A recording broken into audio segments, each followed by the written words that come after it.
வணக்கம், வாழ்க வளமுடன். நெக்ஸ்ட் நேயர்களுக்கு அனைவருக்கும் என்னுடைய வணக்கம். எனது பெயர் குருமணிகண்டன். நான் இந்த ஜோதிட துறையில் 20 வருஷமாக அனுபவத்தில் இருக்கேன். இப்போ நாம் பார்க்க போகிறது வருட கிரகங்களை அடிப்படையில் வைத்து கோச்சாரத்தில் உள்ள கிரகங்கள், வருட கிரகங்கள் எந்தெந்த மாதிரி பயணிக்குதோ அந்த பயணத்தை வைத்து ஆங்கில புத்தாண்டு 2026க்கு உண்டான 12 ராசிகளுக்கு உண்டான பலன்களை சொல்லப் போகிறேன். அதே போல் நாம் ஆன்லைன் வகுப்புகள் எடுக்கிறோம் ஜோதிடத்தை பற்றி.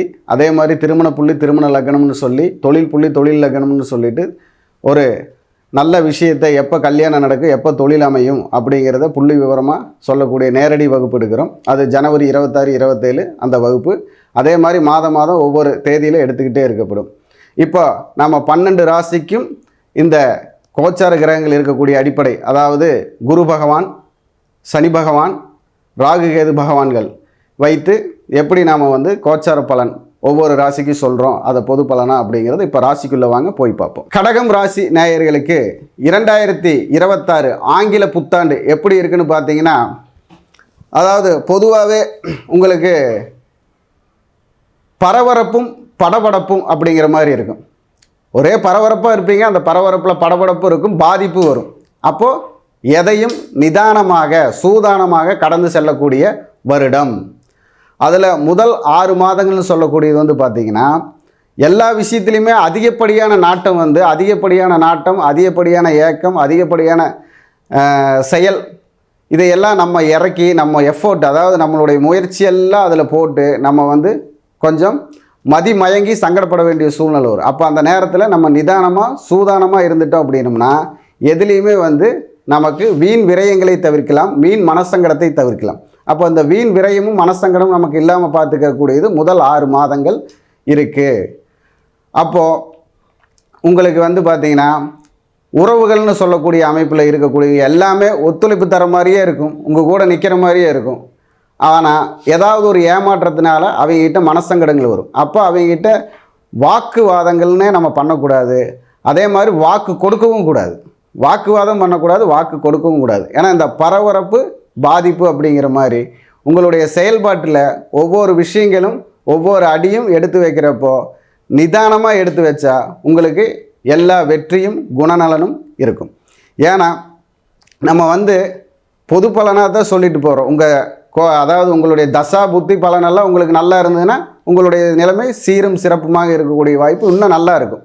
நம்ம சொல்கிறத காட்டிலும் நிறையா சாதிக்கக்கூடிய அமைப்பு வரும். இதை சாதித்தே தீர்வீர்கள்னு சொல்கிற அளவுக்கு சாதிக்கக்கூடிய தன்மையும் வரும். அதுக்கு தசா புத்தி நடக்கக்கூடிய ஜனனகால ஜாதகத்தில் இப்போ நடக்கக்கூடிய தசா புத்தி உங்களுக்கு சப்போர்ட் பண்ணணும். அதே போல் உங்களுக்கு தூர தேசத்திலிருந்து உறவுகள் புதிய உறவுகள் சேரக்கூடிய அமைப்பு இருக்குது. திருமணம்னு சொல்லக்கூடிய அமைப்புக்கு, அதாவது பெண் பார்ப்பவர்களுக்கு பெண் அமைவதும், ஆண் அதாவது மணமகன் பார்ப்பவர்களுக்கு மணமகன் அமைவதும் இந்த காலகட்டத்தில் 2026 காலகட்டத்தில் நடக்கும். காதல் திருமணம் செய்வதற்கு இந்த 2026 நல்ல சப்போர்ட்டாக இருக்க போகுது கடகராசிக்கு. அதே போல் உங்களுடைய பிள்ளைகள் படிப்பிற்காக எப்பவுமே ஒரு மனசங்கடம் உங்கள் மனசில் இருந்துகிட்டே இருக்கும். படிப்பு விஷயத்தில், அதாவது அவங்களுக்கு அதிக படிப்புக்கு செலவு பண்ண முடியலையேங்கிற ஒரு ஏக்கம் இருக்கும், இல்லை அவங்க படிப்பு கம்மியாக இருக்குதுன்னு சொல்லி ஏக்கம் இருக்கும். ஆனால் அந்த பிள்ளைகள் வழியில் ஒரு ஏக்கம் மனசில் இருந்துக்கிட்டே இருக்கும்.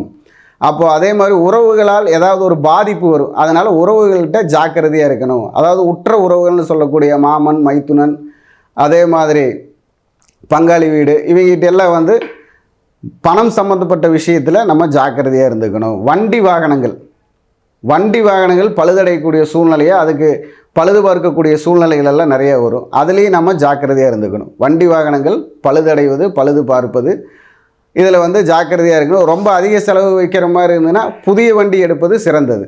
தூரதேச பயணங்கள், அதாவது நீங்கள் தூரதேசமாக பயணம் செய்யக்கூடிய அமைப்பு இருக்குது, நெடுதூர பயணங்கள் வண்டி வாகனங்கள். அப்போ எப்பவுமே வண்டி வாகனத்தில் ஒரு கண்ணும் கருத்து இருக்கணும். அதே மாதிரி தொழில் அப்படிங்கிறது பார்த்திங்கன்னா, நீங்கள் செய்யக்கூடிய தொழிலில் உங்களுக்கு இந்த வருடம் ஒரு மேன்மை கிடைக்கும். எப்படின்னா, அந்த தொழிலுக்கு தகுந்த மாதிரி நீங்கள் நடக்கணும், உங்களுக்கு தகுந்த மாதிரி தொழிலை நடத்தணும்னு நினைக்கக்கூடாது. தொழில் எந்த மாதிரி போயிட்டுருக்குதோ அதுக்கு தகுந்த மாதிரியே நீங்கள் அது கூட போய் அதுக்கு என்ன பண்ணணுமோ அதை பண்ணிங்கன்னா தொழில் உங்களை காப்பாற்றும். ஆனால் உங்கள் மனசுக்கு தகுந்த மாதிரியெல்லாம் தொழிலை மாற்றணும்னு நினச்சிங்கன்னா கொஞ்சம் அதில் முடக்க வரும், ஜாக்கிரதையாக இருக்கணும். அதே மாதிரி வெளியூர் சென்று தொழில் செய்து வருபவர்கள் அதை மேம்படுத்தக்கூடிய சக்தி வரும். ஒவ்வொரு உணர்வுகளுக்கும் உறவுகளுக்கும் நீங்கள் மதிப்பு கொடுத்து நடக்கக்கூடியவர். அதனால் அந்த உறவுகளும் உணர்வுகளும் உங்களை வந்து தொந்தரவு பண்ணாமல் பார்த்துக்குவாங்க. அப்போது நீங்கள் வந்து இந்த வருடம் உங்களுக்கு சிறப்பாக பரிகாரமாக கும்பிட போகுது எந்த தெய்வம்னு பார்த்தீங்க அப்படின்னா, உங்களுக்கு சமயபுரம் மாரியம்மன் வழிபாடும் இருக்கன்குடி மாரியம்மன் வழிபாடும் சிறப்பை தரும். அதேபோல் உங்கள் ஊரின் எல்லை காவல் தெய்வ வழிபாடு உங்களுக்கு இன்னும் சிறப்பை தரும். வணக்கம், வாழ்க வளமுடன்.